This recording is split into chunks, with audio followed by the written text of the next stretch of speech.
Beth Hoffman, and this is the At the Iowa Farm Table podcast with the Iowa Food Systems Coalition.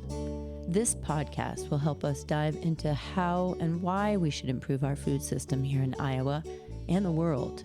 We'll cover issues in our legislature and our fields and learn more about the food on our plates.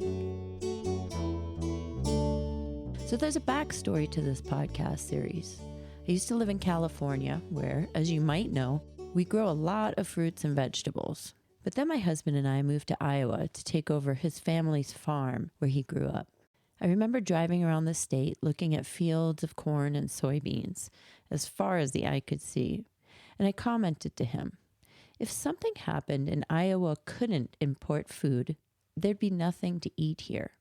All those farms and no food. And in many ways, I was right.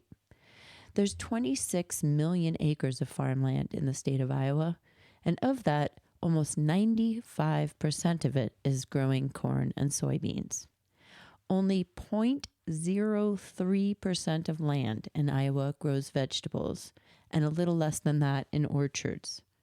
In other words, almost everything we eat in Iowa is produced out of state, even though we're surrounded by farmland.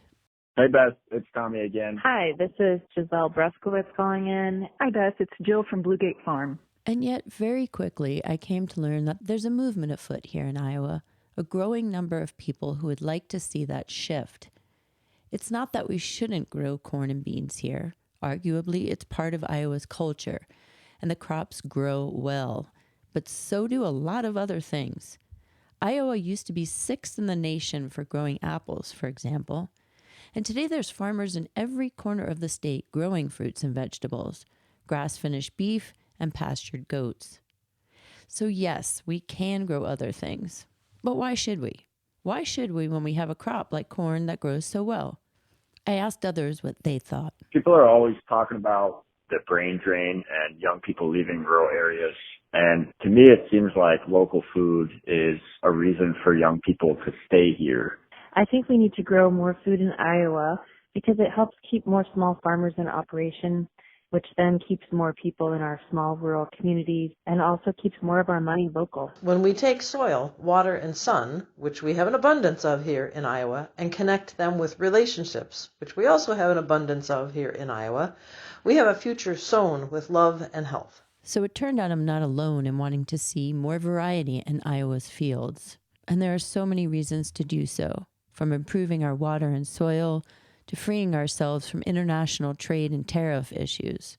And it would help ensure that if anything did happen again, a pandemic, let's say, we could still feed ourselves. There's a lot of things that are outside of our control with global supply chains, and it's just common sense to have more people in our communities growing food. By diversifying and localizing food production, we build more resilience into the system. You know, when you get tuned into the local food in your area, you're directly feeding into what nature is intended to do, and that's provide you with the nutrients you need. We live in one giant factory of millions of acres to produce something that isn't even that good for us. We need to diversify our crops. By diversifying our farmers, we diversify our food options, not to mention producing food that we can actually eat. And I think with that nutrient-rich soil that we have here, we have the ability to grow nutrient-dense food. And in a time where a lot of people, young and old, are looking for meaning and connection, I feel like being a part of a local and regional food system here in Iowa is what made me want to call this place home.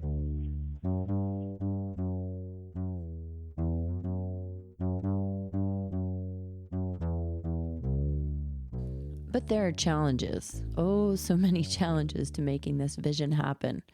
And that's what brought the Iowa Food Systems Coalition together. It's a group of more than 40 organizations committed to improving Iowa's agricultural landscape. The goal?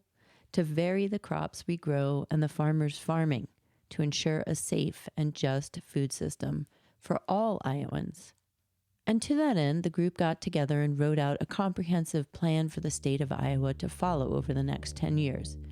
It deals with everything from how to support food businesses to improving school lunch to labor issues on farms.